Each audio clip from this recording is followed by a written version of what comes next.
पुराना छोड़ दिया और 7 को भी पूरी पुराना छोड़ दिया। यहाँ की सरकारें गूंगी बहरी है, इसलिए तो मैं भी फैसला के 3 लगाना छोड़ दिया। बेटे ने स्कूल में जाना छोड़ दिया। साथियों, 1947 के बाद जितनी बार भी आपने वोट किया है, आपने किसी व्यक्ति को, किसी पार्टी को आपने वोट करने का काम किया है, लेकिन आजादी के बाद पहला ऐसा इलेक्शन है जिसमें आप जब वोट करेंगे तो ये वोट किसी पार्टी को नहीं, किसी व्यक्ति को नहीं, किसी उम्मीदवार को नहीं, ये वोट सिर्फ आप अपने बच्चों और अपने भविष्य के लिए वोट करेंगे। 2024 का जो वोट होगा यह आपके बच्चे का भविष्य तय करेगा, क्योंकि 2024 के बाद इस देश में चुनाव होगा कि नहीं होगा इसकी कोई गारंटी नहीं है। 2024 के बाद देश का संविधान खत्म कर दिया जाएगा, आपके आरक्षण को खत्म कर दिया जाएगा। है दलितों, है पिछड़ों, बचा लो अपने इस आरक्षण को, बचा लो अपने संविधान को। हमारी माँ बहनें वहां बैठी है छतों पर। मैं कहना चाहता हूँ, आपके पास मौका है। मणिपुर में भाजपा की सरकार ने सारी हमारी बहनों को और महिलाओं को निवस्त्र करके घुमाने का काम किया है। इसलिए इस 24 के वोट के चोट से आप बदला लेने का काम करो। आप बदला लो उनसे, आप ये कहो कि हम महिलाओं का जो अपमान करेगा वो इस देश पर राज नहीं कर सकता है। आपको बदला लेना होगा। भाजपा नेता कुलदीप सिंह का जिसने दलित महिला का बलात्कार करने का काम किया, उसके घरों को चलाने का काम किया। उन नौजवानों को बदला लेना है जिसने अग्निवीर लागू कर दिया इस सरकार ने और आपके नौकरी को खत्म कर दिया। आप नौजवानों को, किसानों को बदला लेना है। इसलिए मैं कहना चाहता हूँ कि आप सब लोग मैं एक बात और सूचना दूं, भाजपा के लोग ये जान रहे हैं कि हम हार रहे हैं, इसलिए ये योजना बना रहे हैं कि जहां जहां वोट हम आप देंगे वहां वहां ये टाइट करेंगे और आपको वोट नहीं देने देंगे। इसलिए आप सजग रहिए, आप होशियार रहिए। आपको वोट गिराना है और अपना मत देकर तानाशाह को हटाना है।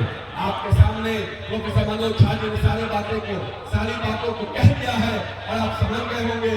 क्योंकि ये आपकी लड़ाई, अति पिछड़ों की लड़ाई, दलितों की लड़ाई, आरक्षण की लड़ाई, आपके रोजगार की लड़ाई और सफाई वाले की लड़ाई प्रोफेसर मनोज झा ही इस देश के पार्लियामेंट में अगर कोई आपकी लड़ाई लड़ता है, राष्ट्रीय जनता दल और उसके नेता प्रोफेसर मनोज झा जी लड़ते हैं।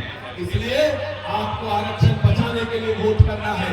एक तरफ नरेंद्र मोदी झूठ बोलते हैं, वादा करते हैं और कह देते हैं बाद में जुमला है। दूसरी तरफ तेजस्वी यादव जो वादा करते हैं इस वादा को पूरा करते हैं। उन्होंने कहा था 10 लाख लोगों को रोजगार देंगे, उन्होंने सिर्फ 17 महीने में 5 लाख लोगों को रोजगार देने का काम किया। तमाम चीजों में, चाहे IT पॉलिसी हो, चाहे खेल पॉलिसी हो, चाहे टूरिज्म पॉलिसी हो, बहुत सारी योजना लाने का काम किया।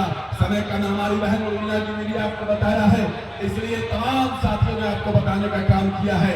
मैं सिर्फ इतना ही कहूंगा कि जगदेव, बाबू जगदेव की शहादत को याद रखना, जननायक कर्पूरी ठाकुर के संघर्ष को याद रखना, जननायक लालू प्रसाद यादव जी के संघर्ष को याद रखना।